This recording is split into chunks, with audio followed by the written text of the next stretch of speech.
하나님의 말씀은 요한복음 4장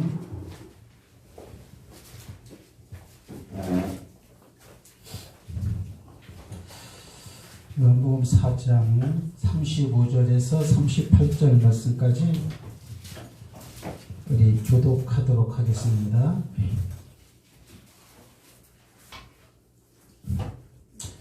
요한복음 4장 사마리아 성 수가성 여인과 그 후에 제자들과의 대화 중에서 한 말입니다. 제가 먼저 읽습니다. 너희는 넉 달이 지나야 추수할 때가 이르겠다 하지 아니하느냐. 그러나 나는 너희에게 이르노니 너희 눈을 들어 밭을 보라. 희어져 추수하게 되었도다. 거두는 자가 이미 싹도 받고 영생에 이르는 열매를 보았니. 이는 우리는 자와 거두는 자가 함께 즐거워하게 하려 하여.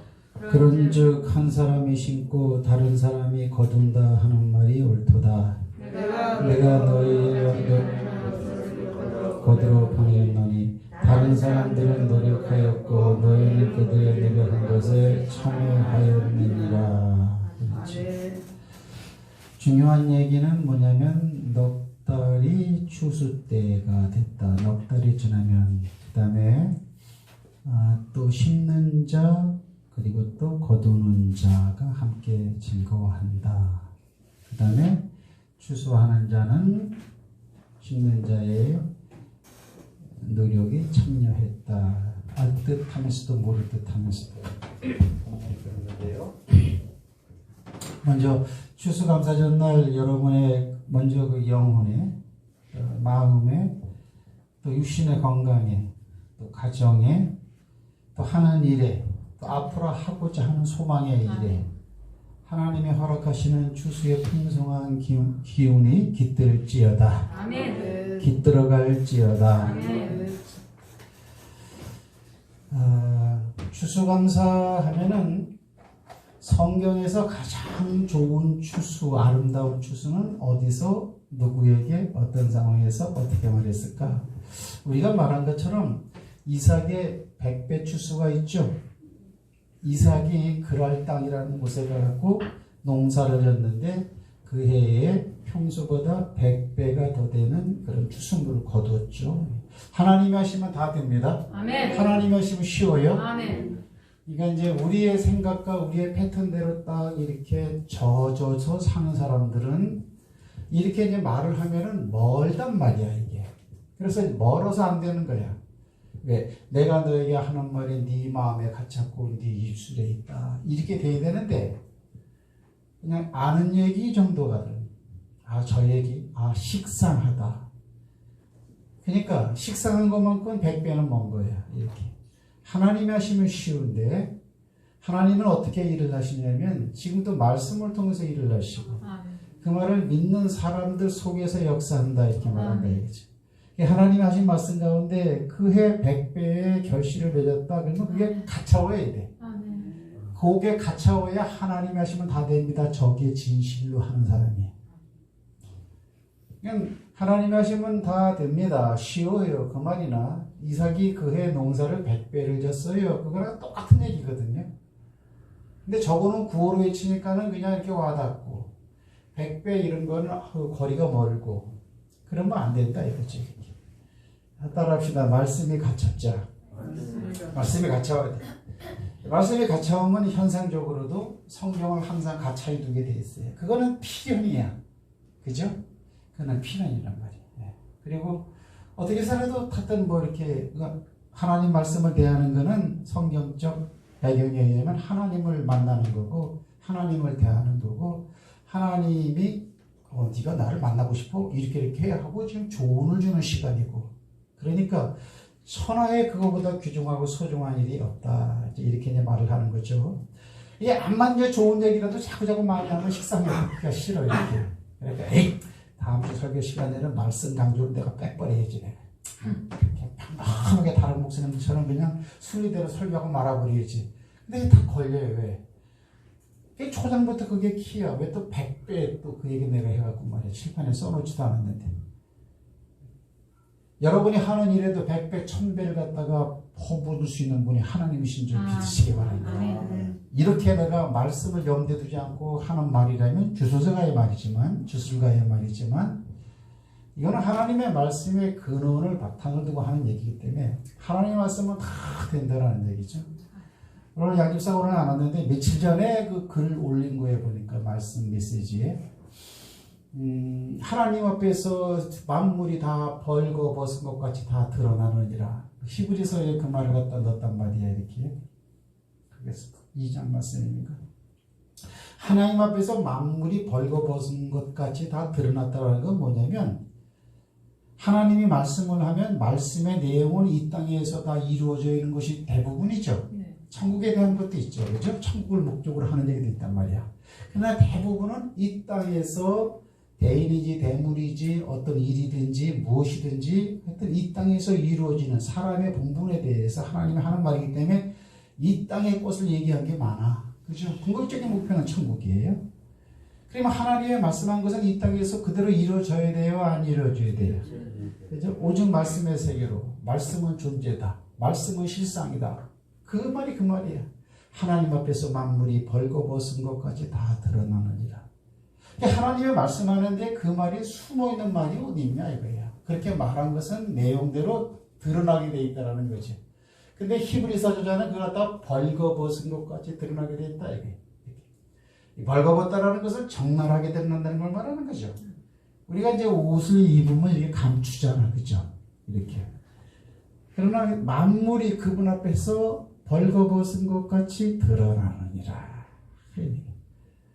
창세기 1장 말씀이죠, 그죠? 빛이 있으라, 그죠? 땅이 있으라, 해와 공기 무슨 있으라 하니까 그대로 드러났던 것처럼 이런 것이죠. 그러니까 100배를 갖다가 결실한 거는 이삭이 잘났기 때문이에요? 아니면 하나님이 해주셨기 때문이에요? 하나님이 해주셨기 때문이다. 그럼 하나님은 이삭한테 왜 그렇게 해주시는가? 간단하다. 이삭은 하나님의 말씀을 신뢰하고 믿고 따르기 때문이다. 농사를 가져서가 아니다 이거죠. 그러면 그거와 비슷한 얘기가 또 어디 있습니까? 여기 레위기서 25장 22절에 나오거든요. 그죠?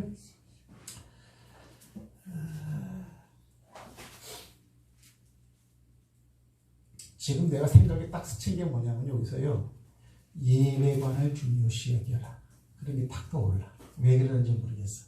그건 아마 이 말이 중요한데 이 자리에 참석하지 못한 사람은 이 말을 못 듣고 있지 않느냐. 그게 좀 탁 떠올라서 그래.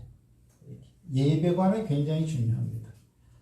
특히 주일 낮 예배의 예배는 신앙생활의 모든 부분의 출발점이며 그 다음에 또 결승전점이며 또 내 신앙을 더 확인할 수 있고 하나님께 사랑을 받을 수 있고 재충전할 수 있는 기회이기 때문에 주일 예배를 갖다가 소홀히 여기는 자 신앙이 결코 좋을 수는 없을 겁니다. 그렇죠? 또 주일 예배를 열심히 또 꼬박꼬박 이렇게 어떤 어려운 가운데서도 그거를 이렇게 지키려고 하는 사람이 믿음이 나쁠 수가 없어요. 그거는 확실히 맞아요. 주일 예배가 왜 중요한가? 요한복음에 항상 키가 있는 거죠. 그죠? 예배는 신령과 진정으로 드리는 장소다. 즉 하나님의 말씀을 접하러 오는 장소고 그 하나님의 말씀을 접할 때 성령의 인도하심으로 살아 생수되는 말로 내가 받아들일 수 있는 물고이기 때문에 주일 예배가 중요합니다. 이렇게 타이틀이 나오는 거죠. 이렇게. 주일 예배를 경시하는 사람은 믿음을 뭐 좋게 보고 나쁘게 보고 그것이 아니고 선이 있어요. 이렇게. 그래서 예배관이 참 중요하다 생각이 돼요. 희년 추수가 있죠. 여러분 희년은 뭡니까? 희년은 이거는 50년 만에 오는 거죠. 자 보세요. 안식일이 있습니다. 안식일은 6일 지나고 7일째가 안식일이에요. 안식년이 있습니다. 6년이 지나고 7년째가 되는 날이 이렇게 안식년이에요. 그 다음에 또 희년이 있습니다. 희년은 안식년이 어때요? 7번 지나고 난 다음에 오는 해가 바로 희년이라 그랬어요. 이렇게. 그러면 7년이 지나고 그 7년이 7번 지나가면 7, 7이 49죠. 49년이 지나가고 난 다음에 그 다음에 오는 년은 무슨 년이냐면은 따라합시다. 무슨 년이냐면은 희년이란 말이에요. 자 보세요. 자,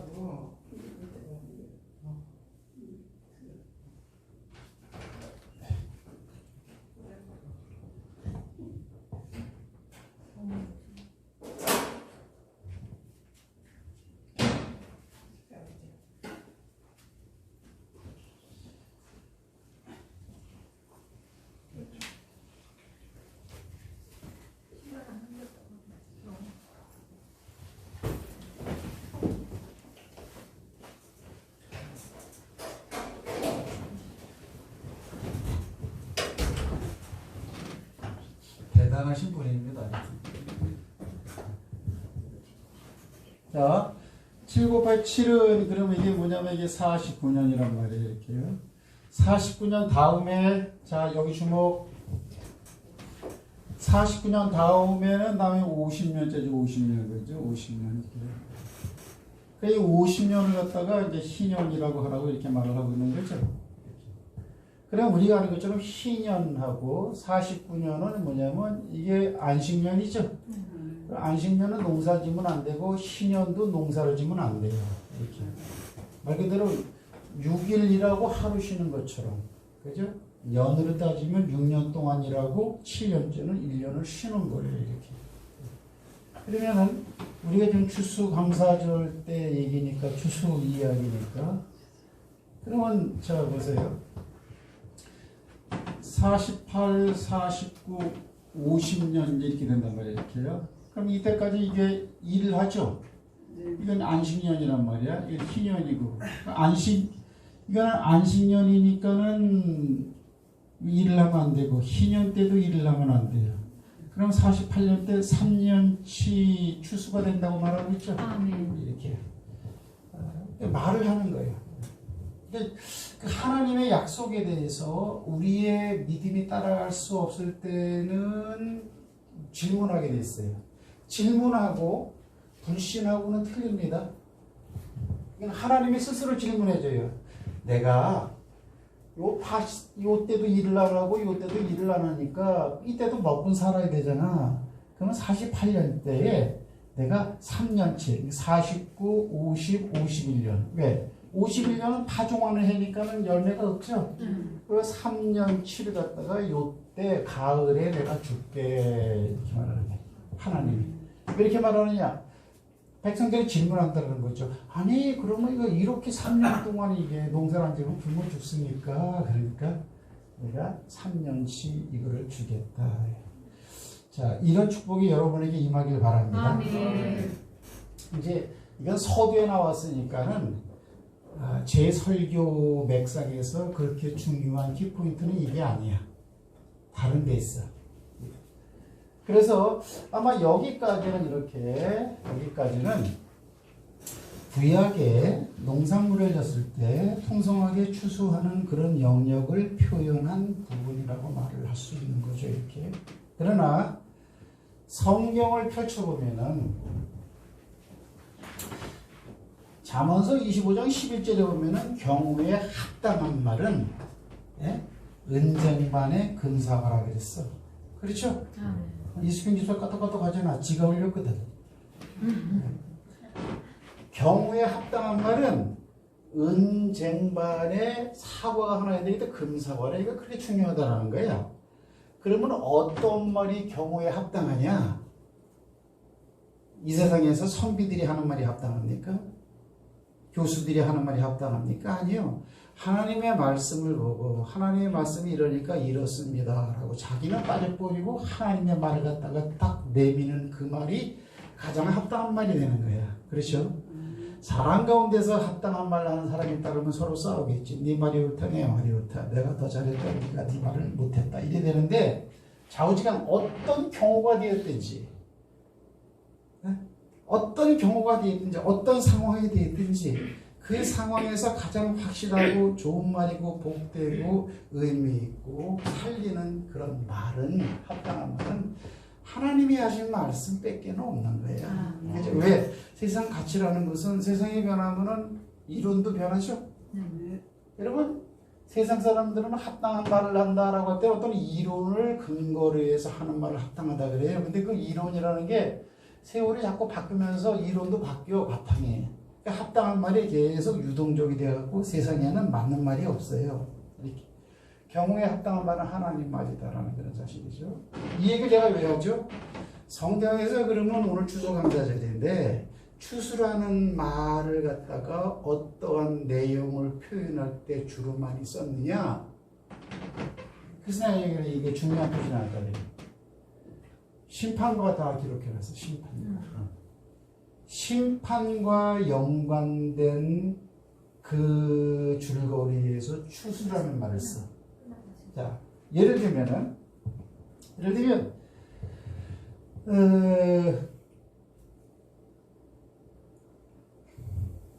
여기쯤 쓰면 되겠네요. 그죠? 여기 마태복음 3장이에요. 3장에 보면 세례 요한이 하는 말이죠. 내 뒤에 예수님이 오신다. 나는 물로 세례해 주는데 그분은 성령으로 너에게 세례를 주실 것이요. 그 다음에 자, 손에 키를 들고, 키라고 하는 것은 이거 젊으신 분들 모를까요? 콩타 잡을 때 도리깨 치는 거, 그걸 키라 그래. 손에 키를 들고 추수 때에 자기의 정한 마당을 갖다가 정하게 하사 알곡을 거두어서 곳간에 들이고 쭉정이는 꺼지지 않는 불에 던져 넣으리라. 추수를 심판하는 예수님으로 이렇게 소개를 하고 있어요. 그렇죠? 아멘. 그래요? 이거 마태복음 3장에 이렇게. 그래서 레위기서 25장 요 부분까지는 이 세상에서의 농사, 이 세상에서의 소산물을 축복하는 하나님의 공의와 사랑, 택한 백성을 갖다가 보호하시는 그 하나님의 은총에 대해서 기록한 부분은 이렇게 되어 있어요. 사실은 희년도 예수를 얘기하는 거죠. 이 희년이 사실은 예수예요. 아멘이십니까? 아멘. 왜? 요 희년에 대해서는 예수님께서 누가복음 4장에서 말을 하죠. 가버나움에 들어가서 어때요? 회당에 들어가 앉으시니 책을 펼쳐 가라사대. 그죠? 그리고 뭐라고 말해요? 감옥에 갇혀서 주의 성령이 내게 임하였으니 이는 내게 기름 부으시고, 그죠? 갇힌 자를 꺼내주시고 병든 자를 고치시고 죽은 자를 살리고 눈먼 자를 보게 하려 하심이라. 그래서 은혜의 해를 전파하려 하심이라. 그게 바로 희년이란 말이야. 아멘. 서로 막 그냥 막 꿔준 것도 다 돌려줘 버리고 뭐 어렵고 속상한 문제도 괜찮아 다 그냥 이렇게 해주는 그게 이게 구약의 희년이거든요. 그러니까 어려움을 어려움이 없게, 빚진 자를 빚진 것이 없게, 고통받는 자를 고통받는 것이 이제는 없는 사람으로 만들어주는 것. 한마디 그게 희년이란 말이에요. 이게. 근데 그 희년의 이 상징성을 실제로 주인공이 되셔서 오셔서 이 땅에서 싸매주고 고쳐주고 구원시켜주고 살려주시고 회복시켜주시는 분이 누구냐? 예수란 말이에요. 그러니까 누가 보면 4장에는 이런 말을 너희들이 들었지. 근데 그 말이 너희에게 지금 응하였느니라. 너희 지금 그 말이 너희 귀에 들렸다는 게 왜? 내가 말하는 내가 바로 희년으로 온 자라는 거야. 이렇게. 이게 예수거든요. 사실은요. 근데 그 예수님께서 성경에서 하는 말은 전체는 뭐냐면은 헤라디 추수 때가 있더라. 추수 때는 어때냐? 세상 끝이다. 이렇게 말하고 있어. 나가면 추수 때가 언제인 줄 아니? 옥통 이 가을거지 때가 아니야. 그때는 세상 끝날이야. 추수꾼들은 누군 줄 알아? 이거 천사들이야. 이렇게. 그때는 가라지들도 있다 그랬어. 이렇게 다 일맥상통하게 이렇게 말을 하고 있어요. 그래서 이제 추수감사절 하면은 이제 미국에 이제 메이플라워를 타고, 그죠? 퓨리찬들이 영국에서 15세기입니까? 그때 미국으로 건너가고 미국을 개척할 때, 그때 그 미개척 제거하고 한 해 농사를 졌을 때 특별히 곡물이 옥수수였죠, 그죠? 옥수수가 다 그게 뭐 많이 거뒀든지 적게 거뒀든지 척박한 땅, 이 땅이 대서양을 건너서 와가고 말이에요. 양식을 다 손에 받아줬을 때 하나님 감사합니다. 이제 그런 것이 사실은 이제 연관이 된 거죠, 그죠? 이제 그런 감사함도 오늘날 우리가 느끼게 됩니다. 지금 풍성하죠? 풍성해요, 여러분들. 어쨌거나 돌아보면 풍성해요, 여러분. 나보다 좀 더 나은 것을 바라보다 보면 현실의 풍성한 거, 현실의 채워줌을 의식하지 못하지만 진짜 감사해요. 감사는 축복, 감사는 능력, 절대 감사, 무조건 감사, 평생 감사. 여러분 3년 전과 여러분의 삶을 비교해 보세요. 10년 전과 여러분의 삶을 비교해 보세요.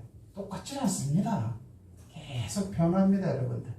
물론 물질적으로 환경적으로는 그 과거보다 안 좋아질 수도 있겠지만 내적으로 영적으로는 충만하게 더욱더 채워준 현실에 우리가 살고 있다는 것을 우리가 시인하고 인정하고 들어가야 된다.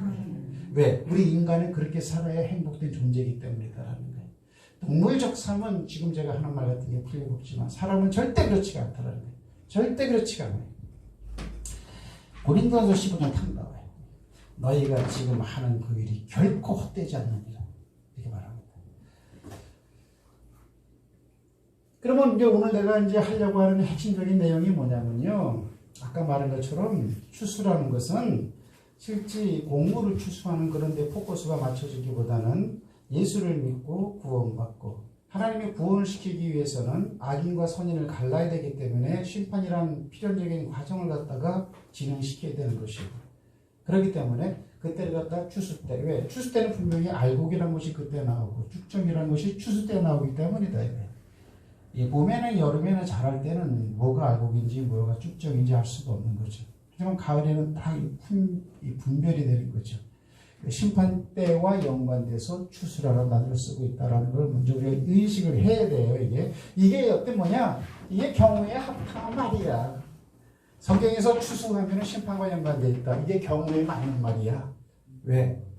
말씀이 그렇게 기록해 놓고 있으니까. 그래서 여러분들에게는 이 은쟁반에 금사과가 달린 것처럼 소중한 말로 여겨야 됩니다. 예. 그럼 잘 보세요. 추수를 하려면은 오늘 이제 본문 말씀이죠. 추수를 하려면은 심는 자가 있어야 되는 거죠. 이건 자연의 이치예요. 자연의 이치. 근데 우리가 목회의 패턴을 가만히 보면은 우리 일반 성도들이 살아나갈 때 어떤 목적이시 살아나간단 말이죠. 교회도 목적이 있는 것이고 개개인도 목적이 있는 것이고. 근데 보면은 심으려고는 안 해. 잘. 그냥 얻으려고만 해. 무슨 말인지 알아요? 이게 얻으려고만 해. 우리 교회를 따지면 우리 교회가 빨리 부흥됐으면 좋겠다. 그럼 뭐 추수를 기다리는 거예요. 이렇게. 그럼 심었냐? 예. 자, 요건 본문이니까 다시 한번 읽어봅니다. 해보세요. 35절에 너희는 넉 달이 지나야 추수할 때가 이르겠다 하지 않느냐. 그럼 예수님의 제자들이 지금 뭐라고 말하고 있어요? 예수님 어때요? 이제 4달만 지나면 추수 때예요. 이렇게 말을 했단 말이에요. 그러면 자연적인 계절론으로 얘기를 한 거죠? 네. 그러면 우리나라식으로 말하면 11월 달에 추수를 한단 말이야. 그죠? 그러면 지금 35절에 말할 때 이때는 지금 몇 월 달쯤에서 이런 얘기를 하는 거예요. 7월 달.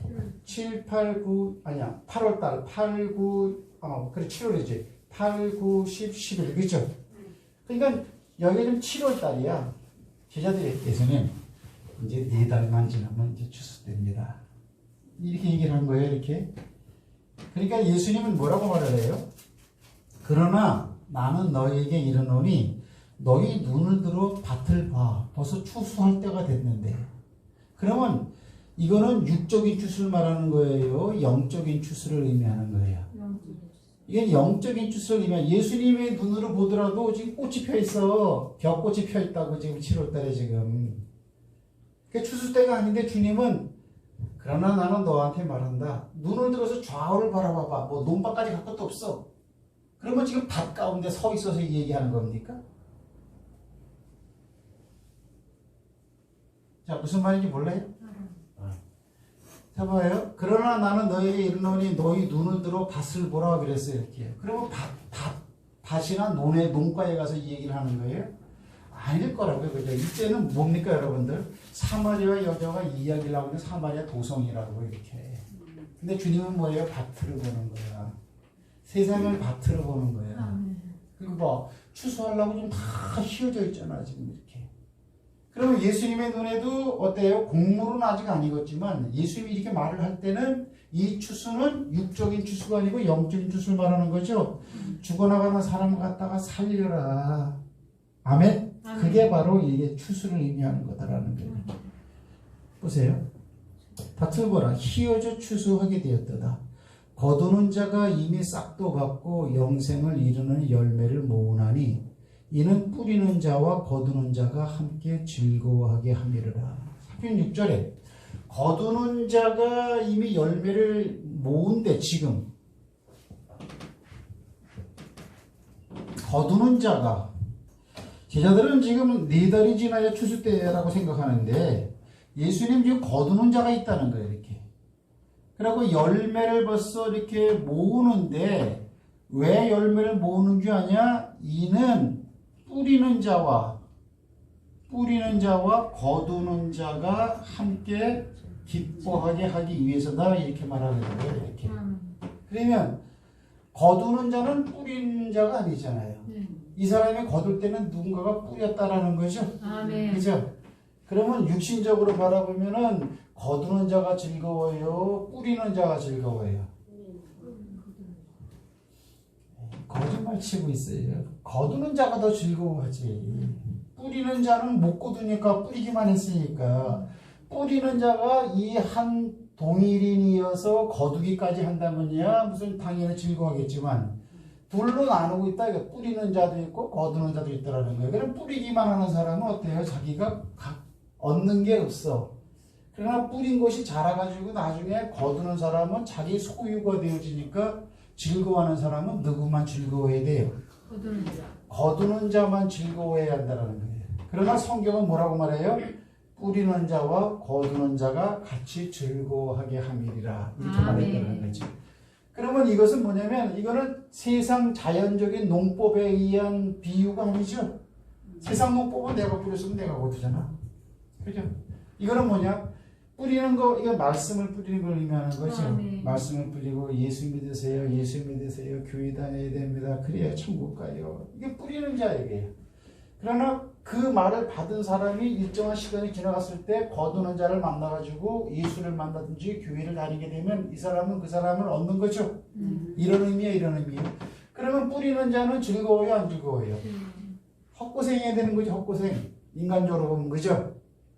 인간적으로 보면 헛고생이잖아. 내가 열심히 노력을 했는데 노력한 걸 다른 사람이 따먹는 꼴이 되는 거잖아요. 그죠? 오늘날의 교회가 뿌리고 거두면 괜찮아. 근데 오늘날의 교회가 대다수 커지게 된 배경은 뭐냐면요. 농촌교회가 여러분들 도시 대형교회 다 만들어졌어요. 시골에서 사람들이 다 도시화 돼갖고 이렇게 그 실제 뿌리는 사람들은 텃밭교회라고 해요. 텃밭교회. 뿌리기만 해. 근데 열매를 못 얻어. 여러분 전도하면 열매를 얻어? 전도하면 교회 나오세요. 그러면 교회를 딱 나오면 그건 오는 건 열매가 되는 거지. 근데 안 오죠? 안 온단 말이에요. 이렇게. 그러니까 어때요? 힘들다. 그리고 씨 안 뿌리잖아. 이렇게. 하지만 시간이 돼서 그 사람이 언젠가는 교회를 다니게 되면은 그 사람 교회에 그 교회가 그 사람을 얻으니까는 이건 추수하는 자가 되는 거죠. 그러면 여러분이 만약에 딱 둘 중에 하나를 딱 선택하라면 어떤 사람을 선택하겠어요? 뭐 이렇게 쉬운 대행인데 벅벅거려. 설교를 하려면 어떤데 벅벅거려 이렇게. 근데 중요하기 때문에 알아요. 한마디만 하면 여러분이 금방 알아듣는데.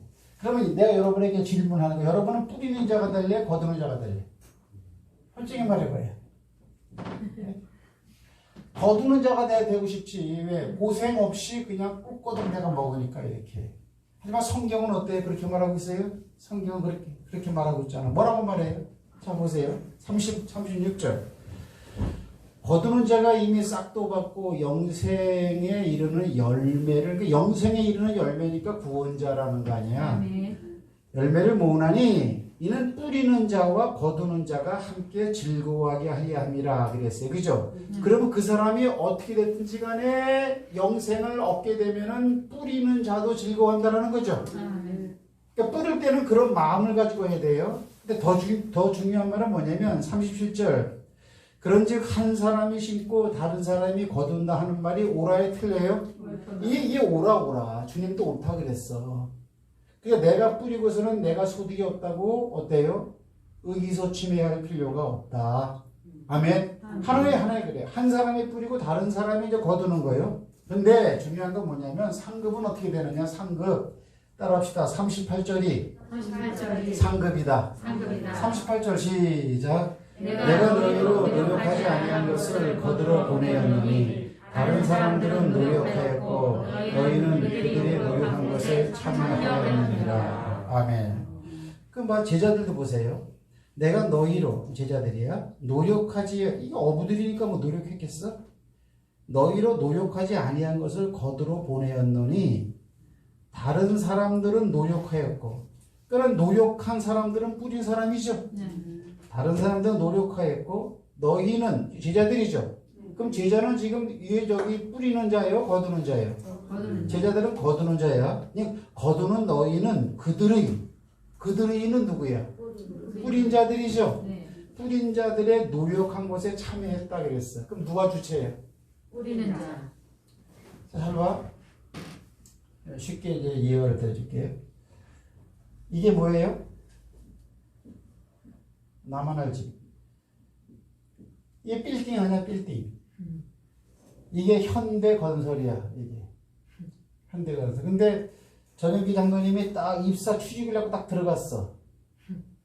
그러면 외형적으로 딱 볼 때 장로님이 조그만 사람 한 사람이 현대라는 그 사업체에 참여하는 거야? 아니면 현대라고 하는 큰 기업이 전영기라는 한 사람의 그 직업에 참여하는 거예요? 질문을 되게 어렵게 하네. 다시, 이 사람이 이 기업체에 참여하는 거예요? 아니면 이 사람의 일생에 이 기업이 참여하고 들어오는 거예요? 사람이 들어오는 거죠? 네. 그럼 여기서 뭐가 커요?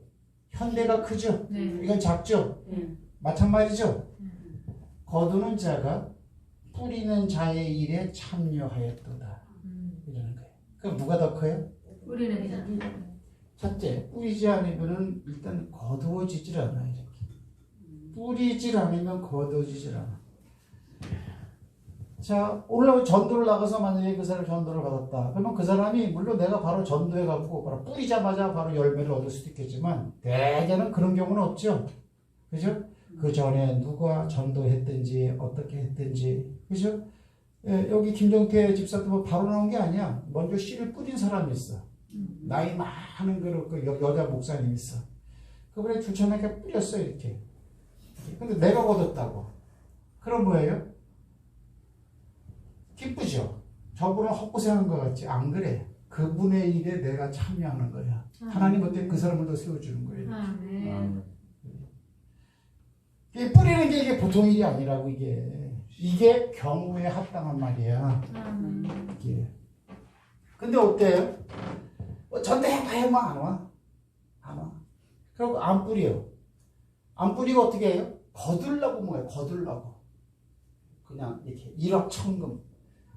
이렇게, 그죠? 무슨 총동원주의! 그래갖고 뭐 사람들 막 개미대처럼 몰려오면 그냥 교회가 부흥되고 거들라고만 해, 이게. 그러니까 이제 안 되는 거예요. 그래서 오늘 이 본문이 뭐냐? 심는 자가 나오고 추수하는 자가 나온다. 눈으로 볼 때는 누가 더 부러운 사람이냐? 추수하는 자가 이게 더 부럽다. 그러나 상급은 누가 더 크냐? 이 사람이 훨씬 더 크다.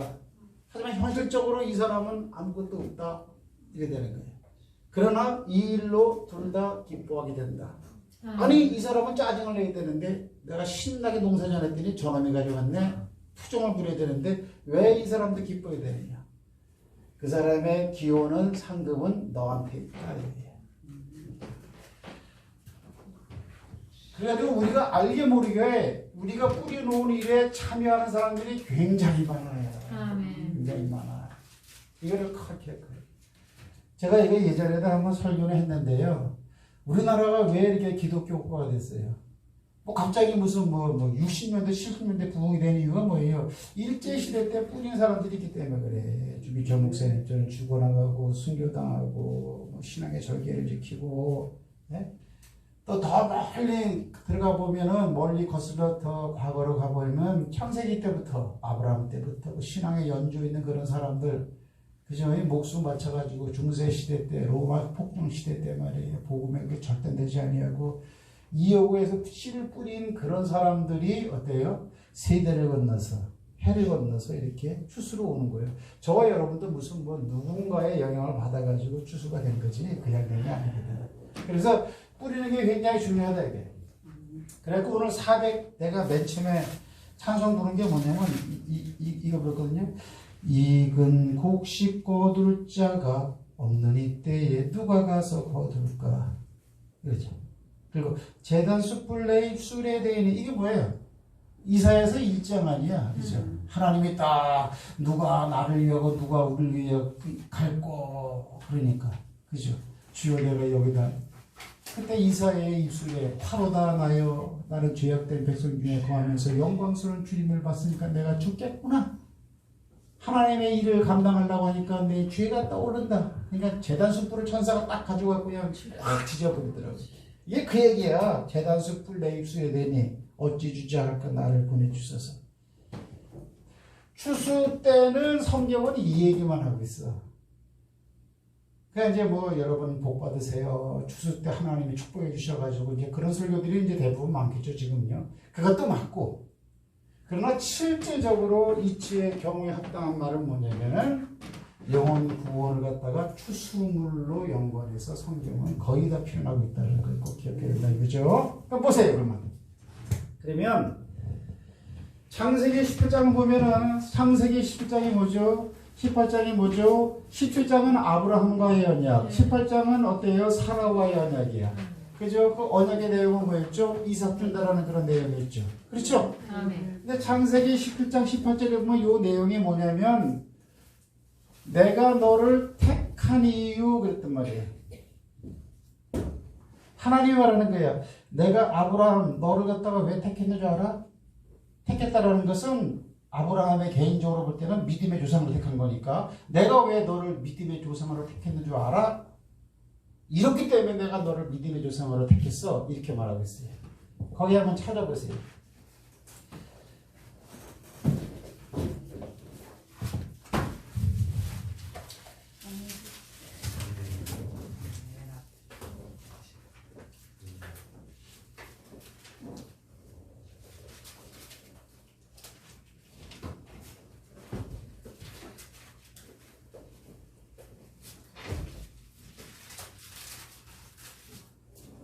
(17장 18절이) 아니네. 자, 죄송합니다. 18장 19절이에요. 이거 잘못 썼네. 17, 18이 아니고 이게 18, 19네. 18장 19절. 되죠? 자, 하나님이 아브라함한테 하는 얘기예요. 자, 제가 한번 읽어볼게요. 내가 아브라함을 선택한 것은, 저는 현대인의 성경이에요. 내가 아브라함을 선택한 것은 그가 자기의 자녀들과 그 뒤에 올 자기의 집안 자손들에게 명령을 내려 그들로 하여금 공의와 정의를 실천함으로써 여호와의 도를 지키게 하기 위한 것이다. 그리하여 나 여호와가 아브라함에게 말한 것을 그에게 이루려 하는 것이라. 다시요. 내가 아브라함을 선택한 것은 그가 자기의 자녀들과 그 뒤에 올 자기의 집안 자손들에게 명령을 내려, 아브라함이 명령을 내린다는 거야. 집안 사람들에게. 니들 말이야 공의와 정의를 실천해. 여호와의 도를 지켜. 요렇게 말을 하게 하려고 내가 너를 선택했다는 거야.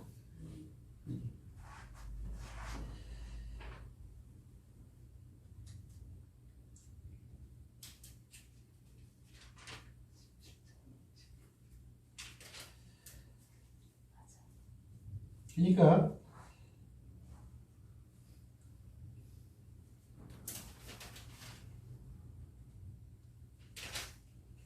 자, 무슨 말인지 아시죠? 이거 중요해요.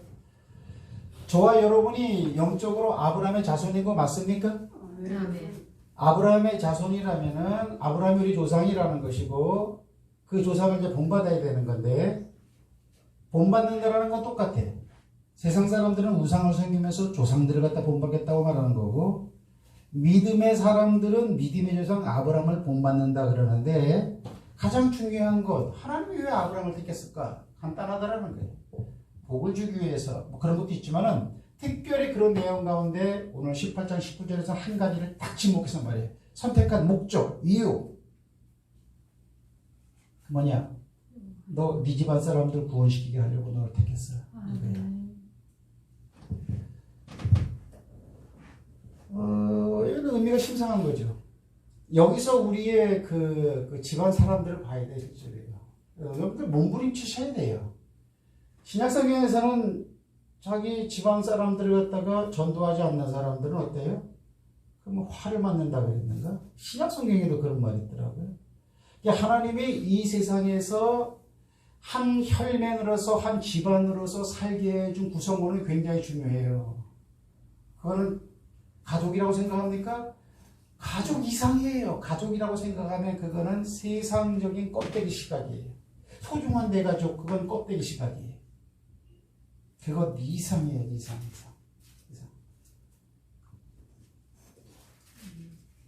또 우리가 아브라함을 믿음의 조상으로 선택했을 때는 뭐 대단한 목적이 있는 것 같다고 이렇게 해요. 지금 그럼 뭐예요? 이삭에게 아브라함이 어떻게 해요? 아브라함이 이 말을 듣고 이삭에게 어떻게 대하냐고. 그리고 너의 후손 대대로 복음을 듣고 하나님을 믿게 하기 위해서 선택했다라고 했을 때 아브라함의 후손들의 신앙의 행보를 보라고 해요.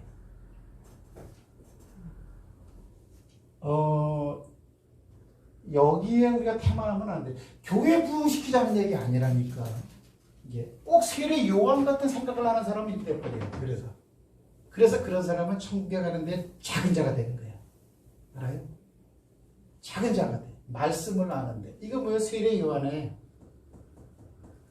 천국 취소인이 된다고. 집안 사람들을 갖다가 소홀히 여기면 절대 안 됩니다. 그 아버지 엄마를 만났으면 그 가운데서 내가 육체적으로 태어났습니까? 그냥 그 정도입니까? 하나님이 그런 섭리로 가정의 구성을 만들어준 줄 아세요? 왜 이렇게 불신하세요? 경우에 합당한 가족과는 절대 그렇지가 않아요. 가정 구성원 가운데서 어떤 사람이 영적 교제로 서 있으면 그 사람을 통해서 가족을 구원시키고자 하는 것이 전 세계 구원론이야. 근데 귀여운 내 새끼, 귀여운 내 딸, 귀여운 내 손자, 뭐 귀여운 내 남편, 뭐 이건 아니야, 이건. 이렇게 살아야 되는데 이거는 안 믿는 사람들이 하는 거지. 이렇게 살아야 되는데 그 이상을 해서 된다. 보세요. 천국 최소인의 특징 그래서 이게 누구냐? 이게 세례 요한이에요. 세례 요한에 대해서 예수님이 뭐라 그랬는 줄 알아요? 세례 요한에 대해서 장로님이 뭐라 그랬어요?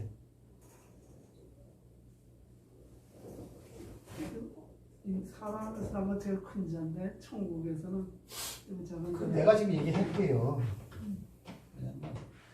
장차 오리라 한 엘리야가 바로 이 사람입니다. 이제 이해하십니까?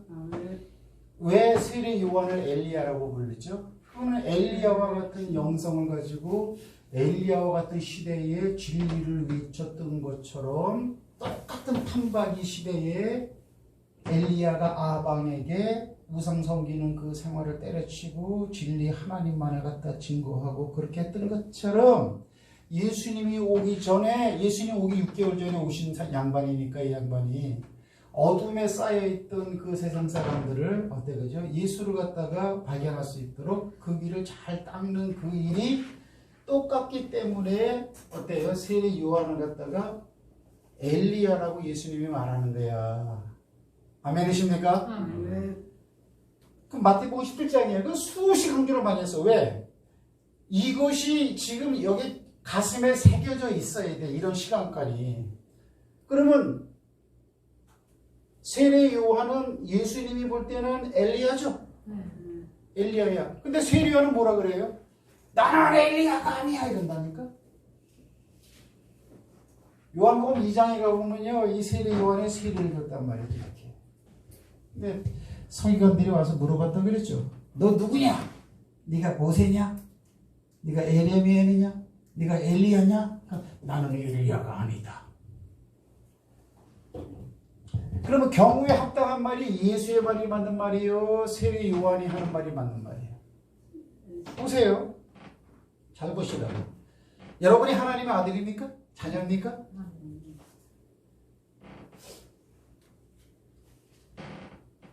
사람이지, 사람. 세례 요한이지. 세례 요한이 말한 것처럼 나는 엘리야가 아니래. 근데 예수님은 너는 엘리야라는 거야. 나는 엘리야 아니야. 그럼 뭐예요? 맞는 말이지. 맞는 말은 맞는데 진리성 놓고 보면 어때요? 하나님의 말씀을 안 받아들이니까 최소한 자기 생각의 주관으로서 하나님의 말씀에 대한 약속과 성경관을 갖다가 이렇게 희석해갖고 받아들이는 거야. 희석의 필터는 내 생각이야. 나는 엘리야가 아닌데 내 아버지는 사가랴가 있고 내 엄마 이름은 엘리사벳인데 내가 왜 엘리야는 뭐 600 몇 년 전에 뭐 살았더니 이러는 거야. 여러분 하나님이 자녀입니까? 그래서 최소이게 되는 거예요. 내 생각에 빠져가지고 하나님의 말씀을 대처하지 못하고 내는 열심. 이게 얼마나 열심인 줄 알아요, 이 사람이? 그러니까 이게 턱이 있는 거죠. 턱이 있는 거예요. 여러분 하나님의 자녀래.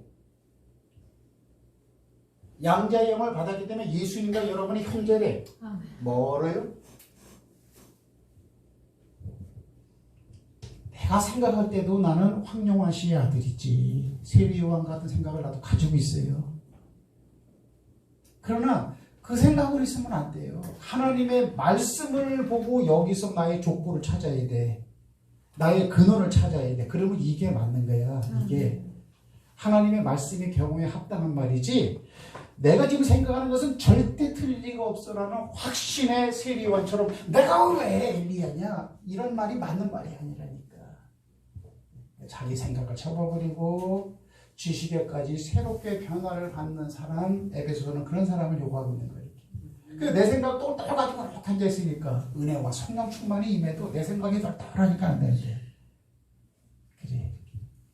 그러니까 항상 세속적인 냄새가 나고 세속적인 냄새가 풍겨버리고 이렇게.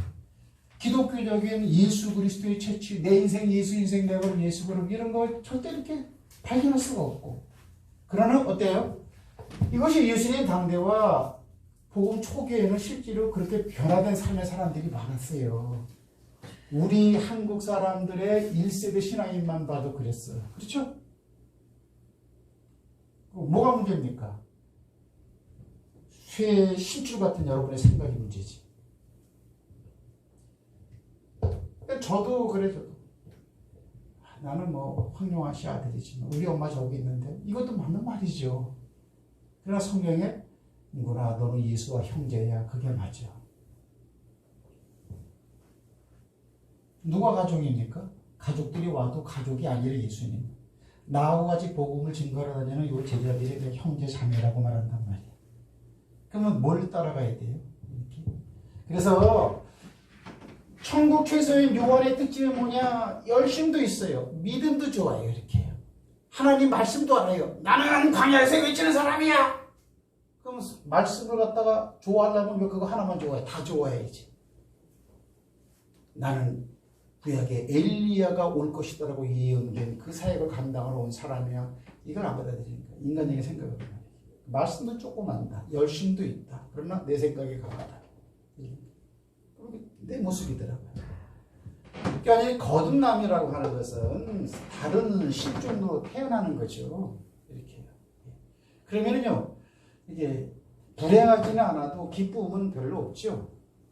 아마 예수님이 여러분에게 힘이 되어주고 바탕이 되고 피난처가 된다 그래도 돈이 있어야 되는 것이고 여러분의 생각은 그런 거예요. 이렇게 돈이 없으면 무슨 뭐 쓸데없는 거고 이렇게 되는 거죠. 이렇게 진짜 맡기질 못하는 거예요. 하나님 말씀에 이건 안 돼 이거.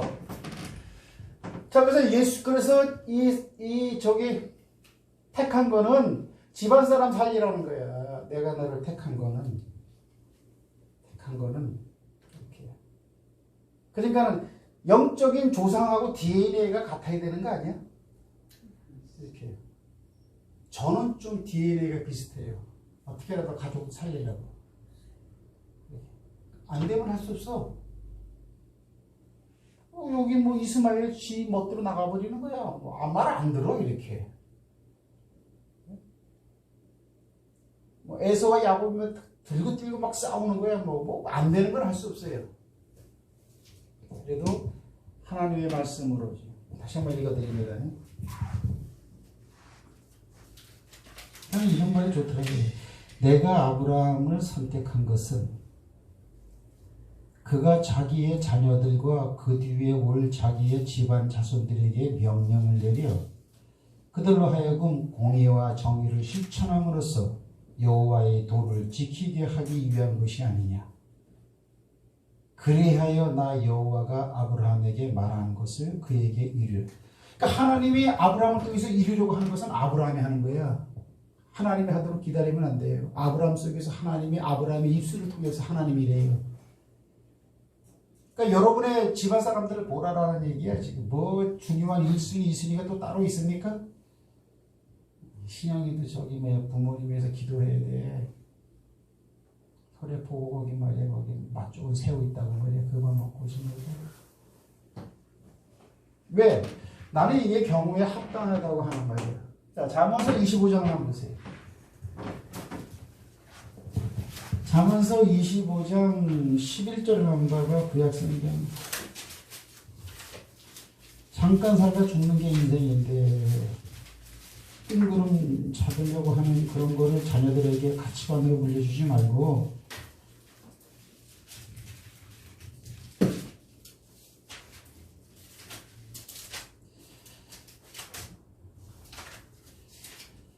한번 읽어보세요.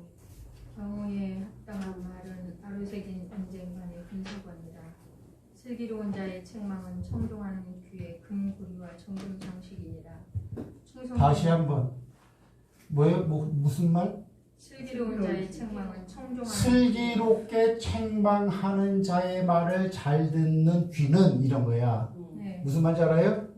그 귀에 뭐라고요? 금고리와 정금 장식이니라. 정금 장식. 그 귀는 복된 귀래. 순리에 맞는 경우에 합당한 말을 여러분이 들을 때 여러분의 귀에 금구슬이 딸랑딸랑딸랑딸랑 복된 귀가 되어야 된다는 거야. 그 다음에 그 뒤에 추수액이 또 나오죠? 네. 뭐라고 나와요? 충성된 사자는 그를 보낸 이에게 마치 추수하는 날에 얼음 냉수 같아서 능히 그 주인의 마음을 시원하게 하느니라. 할렐루야. 네. 자 보세요. 추수할 때는 막 일을 하죠. 네. 그때는 이렇게 막 저기 그걸 뭐라고 새참을 먹는데 얼음을 쫙 띄워놓은 그 물이 얼마나 시원해, 그죠? 그렇게 그 주인을 시원하게 하는 자리에 그러면 추수 때에 그 시기에 주인은 추수를 하는 논이나 밭의 주인이겠죠. 그 사람에게 시원한 추수 때에 냉수에 얼음을 탄 그 물을 줘서 마음을 상쾌하게 하는 그런 일을 해야 된다는 거야. 그러면 그 추수 때에 새참 때에 얼음을 탄 물을 주인에게 드려가지고 주인의 마음을 상쾌하게 하는 게 뭐야? 이거 아니야? 창세기하고 로마서이고. 예? 많이 꽈어 지금 내가. 이거는 뭔지 알아요? 너 제사장이다. 제사장이면 제물을 바쳐야 할 게 아니냐. 이방인을 제물로 가져와라. 이거야. 이방인을 하나님께 제물로 바쳐라. 그 제물이라는 말이 원어를 찾아보니까 뭐냐면 곡식을 하나님께 드릴 때도 쓰이는 말 이렇게 있어. 이 곡식도 이렇게 하나님께 드리잖아, 그죠? 제물로, 그죠? 여기서 이방인을 제물로 드린다라고 했을 때 그 제물이라는 단어 속에는 곡식을 하나님께 흔들어 드림이라는 게 있어. 추수 때 드리는 거 아니야? 근데 뭐예요? 주님이 원하는 게 벼이삭이요? 이방인을 가지고 오라는 거예요. 이방인이면 뭐예요? 하나님 모르는 백성들은요. 그럼 어때? 이 얘기나 똑같다라는 게 쌤. 이게 추수 때에 얼음물을 타서 추수밭 주인을 시원하게 하는 자들이야 이게. 다른 말로 하면 전도.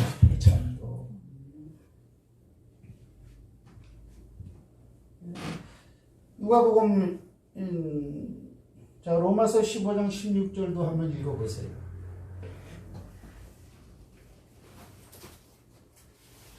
예배를 참석 안 하면 안 되지.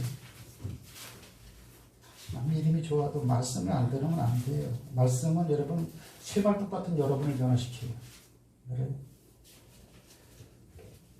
한번 읽어주실래요? 누가 15절 16절 시작. 이 은혜는 곧 나로 이방인을 위하여 그리스도 예수의 일꾼이 되어 하나님의 복음의 제사장 직분을 함께 하사 이방인들을 제물로 드리는 것이 성령 안에서 거룩하게 되어 받으실 만하게 하려 하시니. 아멘. 복음의 제사장이라 그러잖아. 복음의 제사장이라 그러는데요. 정확한 표현은 뭐냐면 복음을 증거하는 제사장으로서 이렇게 해석해야 맞아요. 복음을 증거하는 제사장으로서 복음을 증거해서 불신자들을 하나님께 데려오는 것. 그 얘기야, 그 얘기. 그게 바로 뭐예요? 참된 제사장. 여러분, 우리는 왕 같은 제사장이잖아요. 그러면 제사장이라고 구약시대처럼 양 잡고 소 잡고 막 이럽니까? 우리가? 복음을 전파하는 제사장이라고 로마서는 말을 하고 있단 말이에요.